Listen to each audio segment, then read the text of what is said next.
Are we live? Are we live right here at Trinity Springs Middle School in D106, learning about things related to math? Sure we are. So, background knowledge you're supposed to have. This is just a quick revisit to make sure you do have it. This is called a coordinate plane. There's an x-axis that goes right across here. There's a y-axis that runs up and down here. And one way to remember the difference between the x and the y is the x-axis. If I put an x right there and gave it little shoes, it can kind of walk along here and walk along there. It is the action that goes left and right on the graph. And so x's are always going this way and that way. So there's things that have x values. That means their value either walks them that way or that way. Now the y value is different. Like if we had a y right here, if I made a y, then imagine me like climbing up a ladder or maybe climbing down a ladder. Either way, the y value is the action that moves you up or down. So you could do, like if you're right here and then you added 1 to your y, you'd be up here. And then if you added 2 more, you'd be up here. So y values are running up and down. X values are running left and right. There's part of the review. The second part of the review is you'll be given coordinates. They're like an address, okay, or like a phone number. It's directions to get you where you need to go. So if you have the coordinates 4, 1, the first coordinate is the x value. The second coordinate is the y value. Now, in case you ever get confused, if you're ever looking at these two numbers and you think, oh no, there's two numbers. One of them's the x and one of them's the y. I just don't remember. I don't want to miss this. I've got good news. You're not going to miss it because you actually learned this in kindergarten. When in kindergarten you say, I'll tell you, elemental P, Q, R, S, T, U, V, W, X, Y, and Z. The X is first. It's the first number. So that's the X value. That's the Y value. It's alphabetical. It makes sense. Now, the second thing that you might get really confused about, or you might not do correctly, is you might see those two numbers and you might go, oh my goodness, does the 4 make me go up first or does it make me go over there first? And you just may not remember. Well, there's two ways that should help you. One is just remembering. I just erased it, but that's the X and that's the Y, and the X walks back and forth. Another way, the X moves back and forth. Another way to remember it would be this. My 4, my 1 right here. You know, like when babies are babies and they crawl around, they crawl, crawl, crawl, crawl, crawl. Eventually, they get strong enough to stand up and walk. But until they walk, they're crawling. And the crawling's going this way and the crawling's going that way. And then once it's time to walk, they stand up, okay? More vertical orientation. So when you see these numbers, the first number is the crawling number. Okay, you're always starting right here at the origin. So you kind of crawl over to the 4, and then you stand up, and that's your place where you're going. That is the point 4, 1. If you had the point -3, -4, then you'd start at the origin. As always, you're going to start there, and then you crawl back 3, and then you crawl down 4, and then that is your point. Okay? Those are the basics. There is an IXL lesson that you should be able to do once you understand those basics that we just reviewed for you. And it's in point 1, posted in Google Classroom on Wednesday. Yesterday we did it in class. So you need to be able to do that, get a 90% or above, and you're good. That will equip you for this. Okay? There is a topic we're going to begin covering. It's called transformations. And transformations is like a big world full of information. Okay? Imagine a planet, and it's the transformation planet. Within the transformation planet are different countries, okay, or different specialties. And the first one we're going to talk about is one called translations. Now, translation, the word, reminds us of language. And our analogy about being in a world with different countries can also remind us of language, because if I told you, hey, we're in the transformation world, you know, a globe has countries like America and countries like Russia. And if I said, what's a main difference between us and Russia, the first thing that probably comes to your mind has to do with language. So I'm going to tie on that idea and give you some metaphors and give you some ways of connecting those language principles with this math concept right here. So here's the first one. If you're going to translate something in language, let's say, then your goal is to take the message, whatever the message is, and move it perfectly to a new spot in a new language. Like it was a message in English, you want it to be the exact same message in Russian. If you accidentally change the message, it's not a good translation. So let's take that idea and look at this shape right here. Okay? We've got a triangle. What I've done is I have labeled the corners A, B, and C. and I have identified the coordinates where they reside. So that's 2, 6 right there. That's 2, 2, and that's 6, 2. Remember our learning we just did on that. And this is our pre-image is the official name for it. I just put a 1 there because I want you to remember this is the triangle we started with.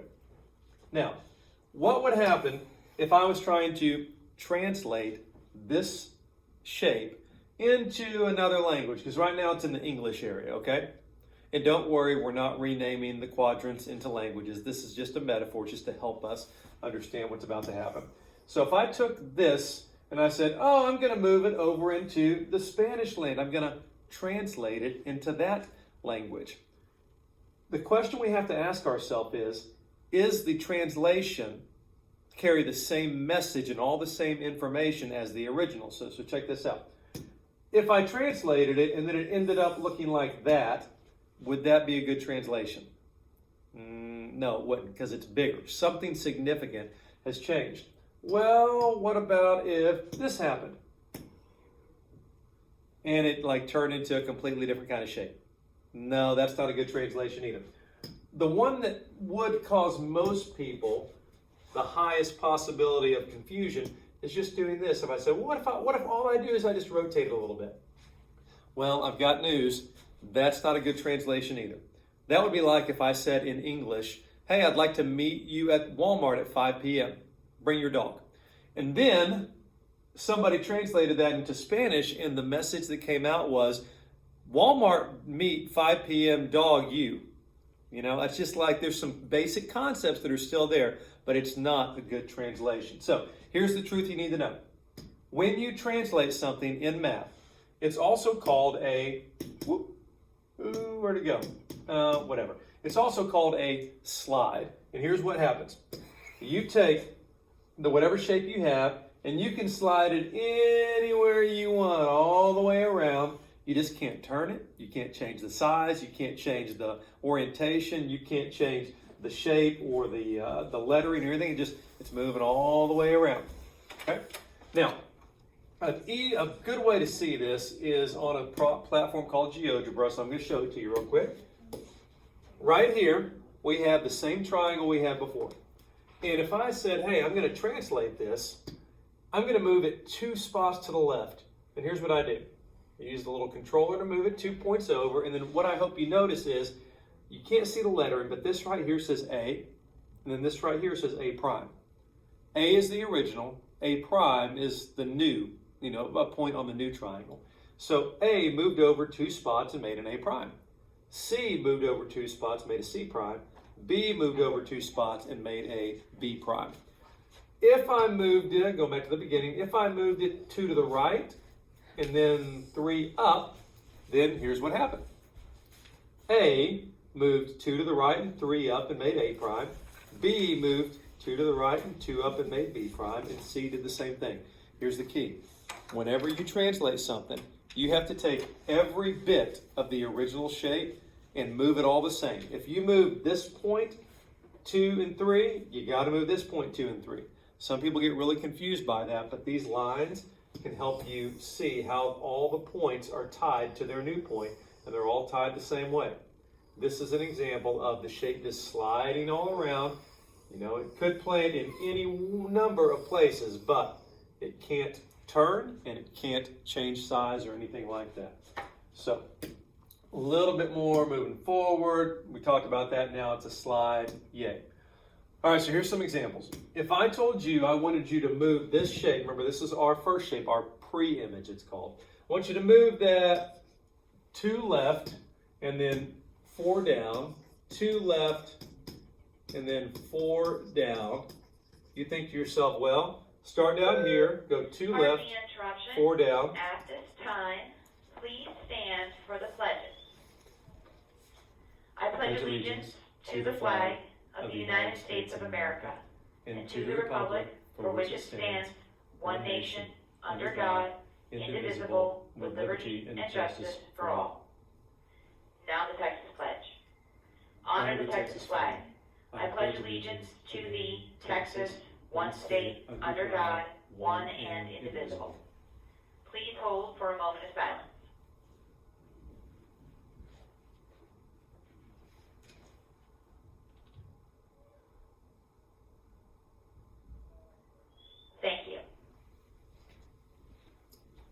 So this B point moved here and then 4 down, and then A point goes 2 over, 4 down, C point goes 2 over, 4 down, and then you need to label them. And I should have labeled them as I did them because I need to remember A started there but now moved down here and so on and so forth. And then you get your new shape, which is a little hard to see there. So I'll just show you, if I took this triangle, it's the same principle. Move 2 left, 4 down, there it goes. Okay?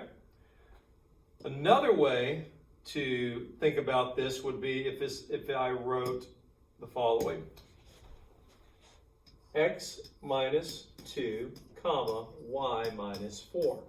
Now here's the deal. That's not as intuitive as me saying go 2 to the left and then 2 down, but it still means something which I think you can understand and you may have already figured out. Here's what it is. The x-axis is the one moving left and right, remember? So if I said take your, move along the x-axis minus 2, that would actually be the exact same thing as 2 to the left. See that? We're going more negative in the x, we're going that way.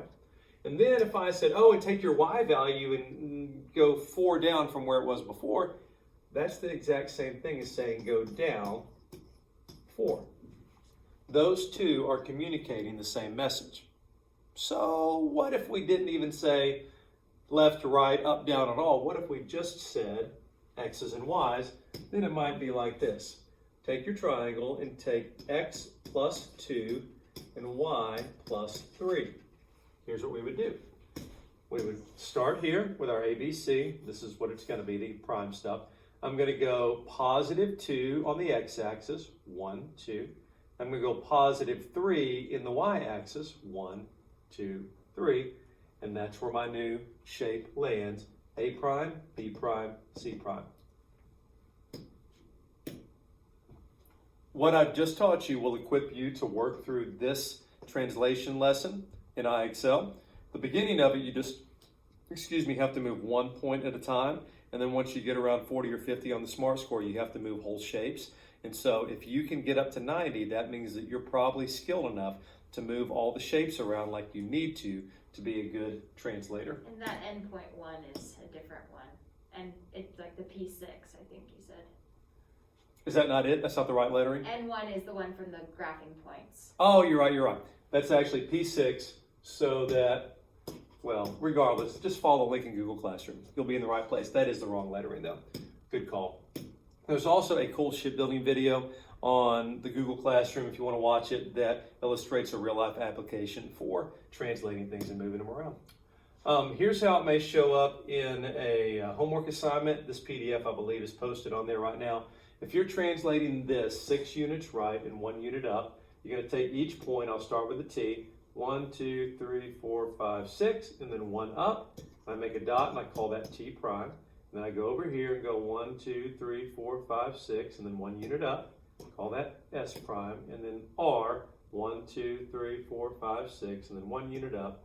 Call that R prime. And then I connect the dots, and that is my image moved over. That's the way each example works. And I think, I'm not going to build that for you. Oh, no, am I? Yes, it's a little bit different. So here's the deal. If I gave you both pictures and I said, hey guys, look, this was the first one, this is the second one, what happened? Okay, it's another thing you're supposed to be able to do. So here's all you need to do. You need to go, well, I started here. How did I get to here? That's the H, that's the H prime. I went down 1 and over, so I'm going to put a -1 right there, over 1, 2, 3, 4, 5. Okay, I went down 1 and then over 5. Well, my Y value changed -1. My X value changed -5. So I would call that X minus 5, Y minus 1. See how we did that? We just figured out how far it moved and then we recorded it according to the formula. In fact, I might even write it all the way and say X comma Y, and then this little arrow which means transforms into X minus 5, Y minus 1. That's the fullest designation. That's the fullest way to describe what happened. And that one, this is the same as the first example, so I'm not going to spend your time on that. Stopping point, you are now well equipped, or at least partially equipped, to be a good translator.